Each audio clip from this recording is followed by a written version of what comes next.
Hello everyone, welcome back to your channel about conflict resolution and peace studies. Today I'm chatting with my friend Trust Mamambe from Zimbabwe, and I'm very happy to have him here. He's the African representative for the Institutes of Economics and Peace, and he's talking to us today about the Peace Index and also about his passion, which is the positive peace.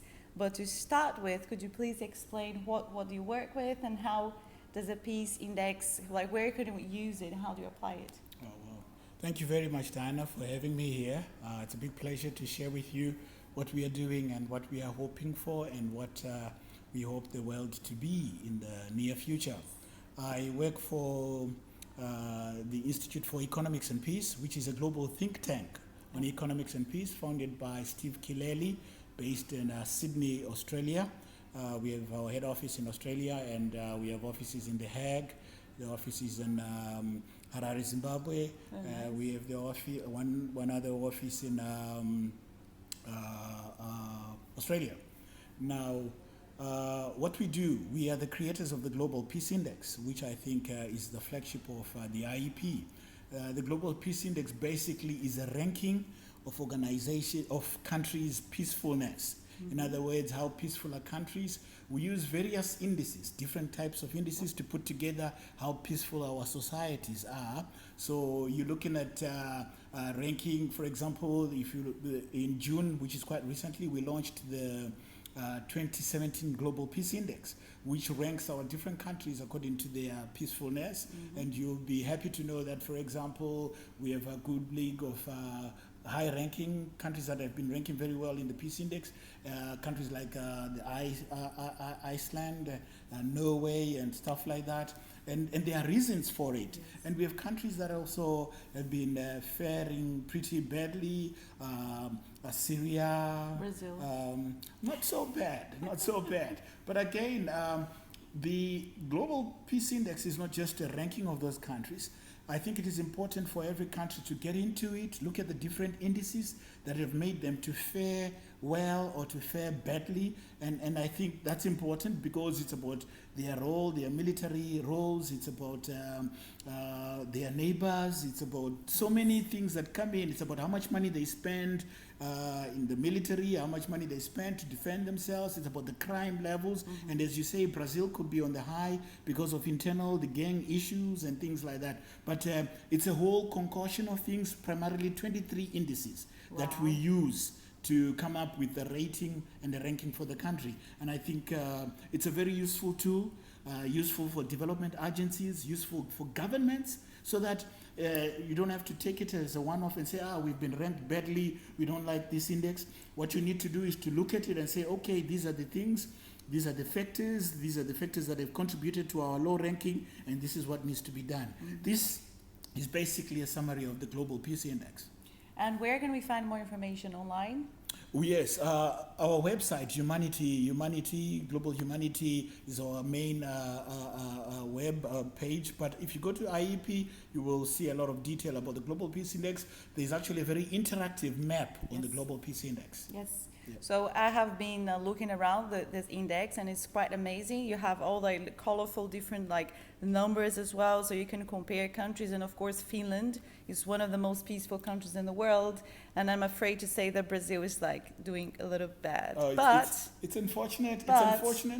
But tell you something. It could just be that you have fared badly in one or two of the factors that we use to come up with the index. Yes. So it gives you a guideline on what Brazil needs to work on, what development partners and government need to put their energies on, so that they come up with a good rating. But for all intents and purposes, it's a very good tool, useful to see where there's a lot of work that needs to be done and so forth. So that means that indicates where the work needs to be done. And I believe that big and efficient organizations that fight for peace, which the NGO, can also work towards shifting some of those index in Brazil. Exactly. And it's a very easy to do. It may look like it's complicated and very complex, But the way that this tool has been produced is such that it's so interactive. You go, you press on Brazil, all the information about Brazil comes in, so even the young people that you work with, for example, awesome. can easily get excitement about the information that is there. There's a wealth of information that they can generate by looking at the Global Peace Index. It's not just a ranking, 1, 2, 3, 4, 5. There's so many factors that they It's look complex, at. yeah. Yes, it's complex but not complicated. Yeah, it's amazing. I will leave the link down here so you check it out. Thank you. And now I would like to talk about your passion, which is positive peace. So why are you passionate about that, and what have you been doing about it? Wow, positive peace is my passion indeed. Primarily because I believe that it is better for us not to cross the line of violence in the first place. And therefore, I believe that the bulk of our efforts should concentrate on making sure that we don't cross the Rubicon. Our investments should be on the preventative side, which is what positive peace is, so that in the very first place, we don't have to get to violence. I believe in positive peace because if you look at the amounts of money that the world is using in violence, or even trying to break violence, that's a lot of money. And if we could use just a quarter of that amount of money in preventative methods, it will help us a lot. I believe that positive peace, which is basically as defined by the Institute for Economics and Peace, is the attitudes, is the institutions, is the mechanisms that we put together so that we don't cross the line. It's the investments that are needed today so that we remain peaceful, or so that our peace remains steadfast. In other words, the IEP, for example, has identified 8 pillars of peace, which are important in that if we work on them, if we put our efforts there, if we put our monies there, it will help us remain peaceful, or it will help us strengthen the durability of our peace. For example, equitable distribution of resources.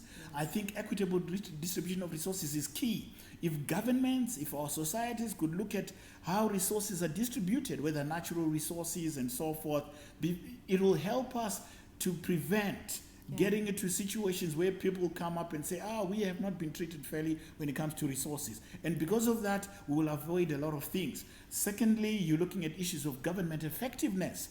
And if you're not carefully, we're not talking about good governance. No. We're not saying whether it's a democracy, whether it's an authoritarian. We're saying effective governance. And that speaks to a service delivery. That speaks to producing results. That speaks to water, drinking water in people's homes, effective service delivery in the different areas. If those things are taken care of well, we don't have to then come and say, there is a breakdown, there's violence in the streets because people are feeling that they are not getting enough. But also important, and one thing that I'm excited about, is we need to concentrate our investments in human capital development. Why? Because if you have a society with high human capital development, research will show you that in many respects, its tendency to violence is very low. And let me end by saying this, Diana, and I think it's very important. Everyone needs to begin to realize and to see themselves as peace builders. It doesn't matter what you do in the sphere of life, you are a peace builder. Why? Because whatever you do has got ramifications, has got effects on whether it will cause peace or lack of the same. It doesn't matter whether you are a doctor. If you're treating people, it will avert disease, and when disease is contained, there is room for peacefulness. If you are a teacher, you are the new peace builder through the new lens of positive peace. It doesn't matter whether you're working in government, whether you're working as a teacher, it doesn't matter. Tell me what job you are doing, and I'll tell you how you are contributing to peace or lack of it. Listen to him. He knows what he's talking about. Very good to listen to you. You're inspiring. Oh, well, pleasure, Diana. I wish if I could inspire one person, then definitely the world would be a better place. And by the way, all that's needed is to inspire one person at a time. You don't have to bring initiatives and do things that will change the whole world overnight. One person at a time, one useful, peaceful person at a time will get the world into better shape in terms of peacefulness. Thank you, Diana. Thank you. And you can trust. His name, he has his name for a reason. Thank you very much. Thank you. Pleasure. And see you guys the next time. Bye.